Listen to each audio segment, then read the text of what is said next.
ஏசாயா 41:10.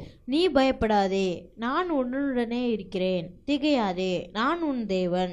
நான் உன்னை பலப்படுத்தி உனக்கு சகாயம் பண்ணுவேன். என் நீதியின் வலது கரத்தினால் உன்னை தாங்குவேன். அப்போ பாருங்கள் தேவ பிள்ளைகளே, இங்க ஆண்டோட வார்த்தை என்ன சொல்லுது? நீ பயப்படாதே, நான் உன்னுடனே இருக்கிறேன். ஆண்டவர் என்ன செய்கிறார்? சொல்லுகிறார். அப்போ இதுதான் தேவனுடைய வசனம். அப்போ இந்த வசனத்துக்குள்ள தேவனுடைய விசுவாசம் என்ன செய்து இருக்குது? அப்போ இந்த வசனத்துக்குள்ள இருக்கிற அந்த விசுவாசம் என்னும் அந்த கேடகத்தின் பாதுகாப்பை நான் சுதந்திரிக்க வேண்டும் என்றால், பயத்தின் எண்ணங்களிலிருந்து என் இருதயத்தையும் மனதையும் நான் காத்துக்கொள்ள வேண்டும் என்றால், பயப்படாமல் நான் இருக்க வேண்டும் என்றால் என்ன பண்ணணும்?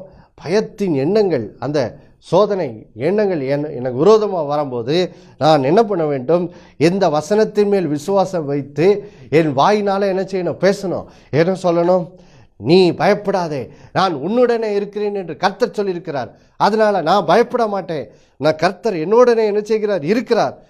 நான் திகைக்க மாட்டேன்.